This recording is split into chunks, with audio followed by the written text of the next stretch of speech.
we're capturing little candid moments right now, little behind the scenes peek for the folks at home, or one of them. Hi, Mum.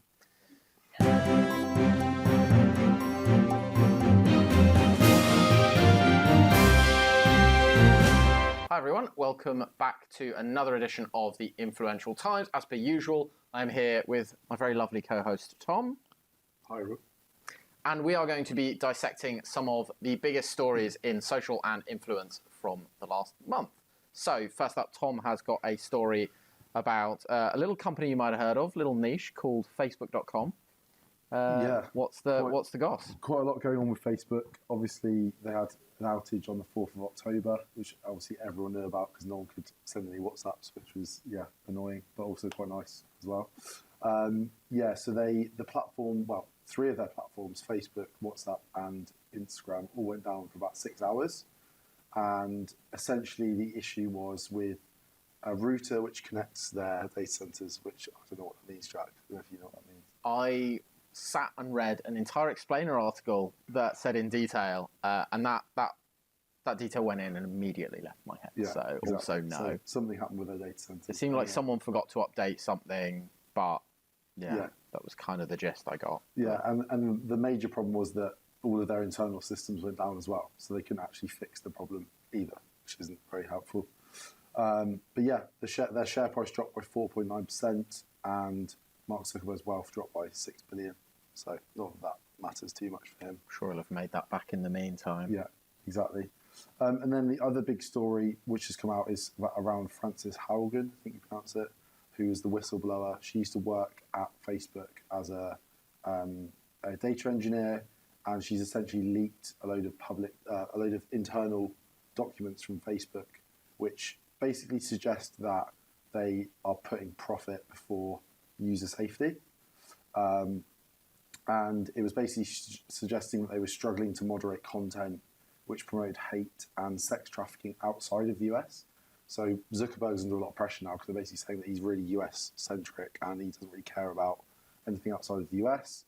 And they've also found out that only 13% of Facebook's misinformation moderation staff hours are focused on non-US countries, even though that makes up 90% of their user base, which is interesting. Yeah, I wonder if part of that. I don't know sort of how the content moderation, platform usage in different countries might vary, and I guess you can't really have any moderation on WhatsApp because it's all encrypted end to end. Even though that's in many ways their biggest platform. In places like India or Brazil, a lot of the sort of content moderation issues have just been with forwarding, and so the levers they can pull are maybe less specific. I think for anyone who's been paying attention to Facebook for the last 4 or 5 years, really, this is kind of broadly the mood music.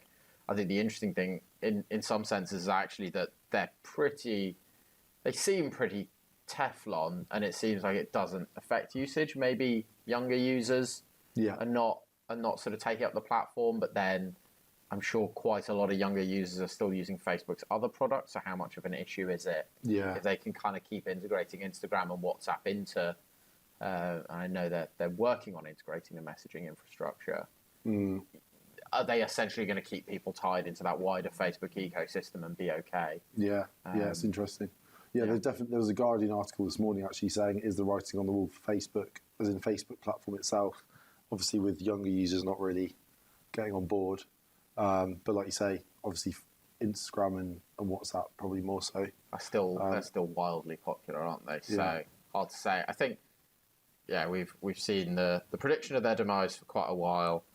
They still seem to be doing okay for the minute, but I guess we can keep an eye on it. It seems to kind of this story, this sort of whistleblower story, or some version of it seems to do the rounds every few years, and we never quite see a sort of decisive shift. But from one sort of the big tech companies to another, my first story is it's actually around two of sort of Facebook's competitors in the big tech space, Amazon and Google, rather YouTube in this case, which is obviously part of Google.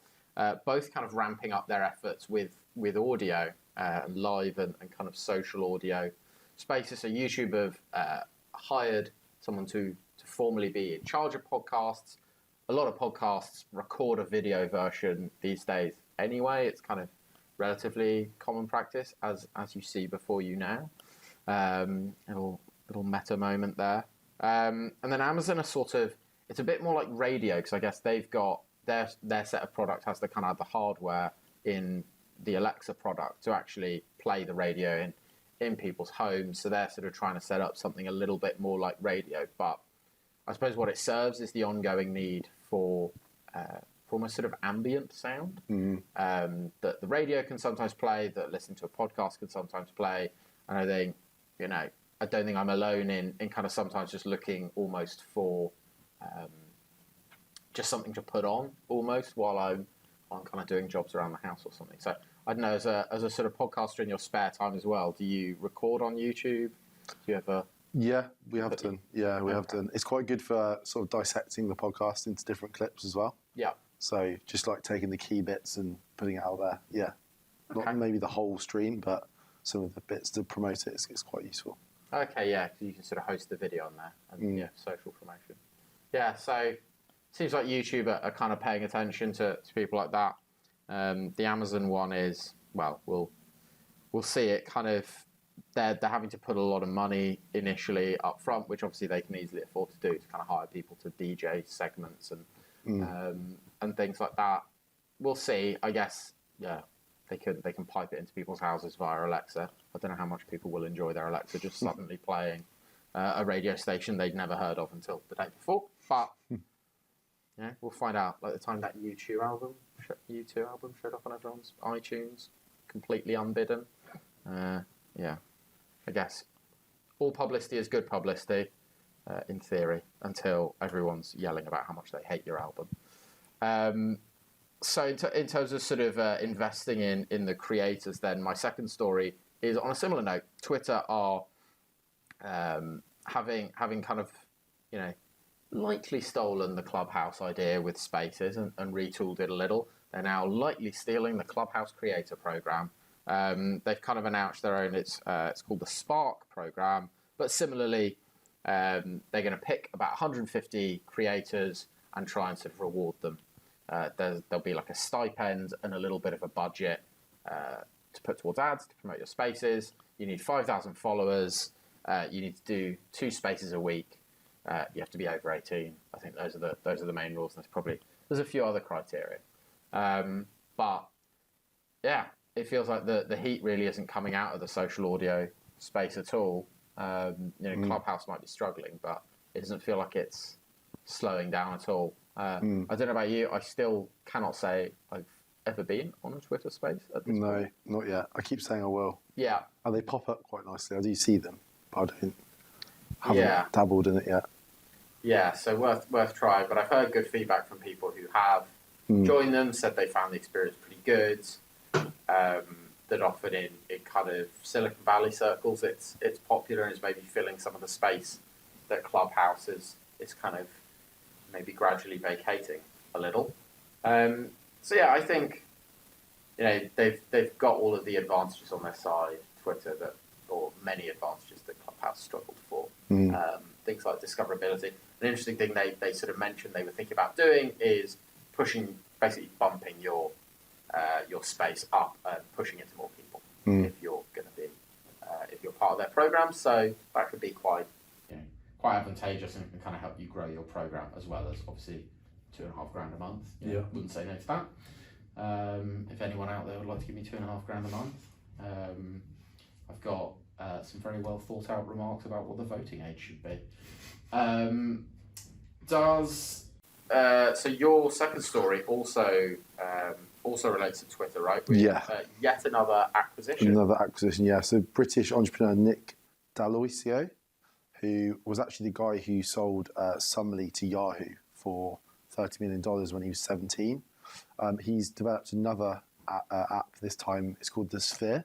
It's basically a group chat app where, people can kind of be, strangers around the world can be brought together to discuss various different topics.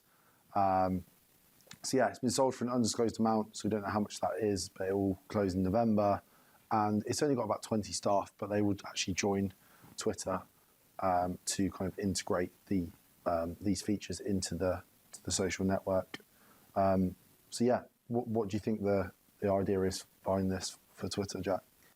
Yeah, Twitter is sort of already clearly making some efforts at like topic recognition and bringing people together based on sort of being interested in the same topic. They have that feature that kind of lets you follow a topic, which has mixed success, but at least you can see them sort of trying to coalesce a set of features around that idea that like you make it easier and easier to bring people together based on similar interests with spaces they can come together and chat about it. With the main kind of functionality, they can discover new people to follow and engage with, and discoverability with podcasts is often one of the hardest things to crack. Is that sense of kind of how do you actually find podcasts and sort of make sensible podcast recommendations based on more than just people who listen to this also listen to this. And so kind of joining all of that up and getting smarter at joining people on topics could be a good one. And, ultimately I find no algorithm is as good at recommending a topic as a friend going, I think you would really like this. Even if, often I fail to follow up on a podcast recommendation because it's a very high sunk cost. It takes 45 minutes to find out if they're right. But could be a sensible one. Also recommend to everyone at home, check out the article for a really, really diabolical sort of late noughties haircut. Worse than this. Much worse than this. When from the original interview with Mr. Nick back when he was 17 years old.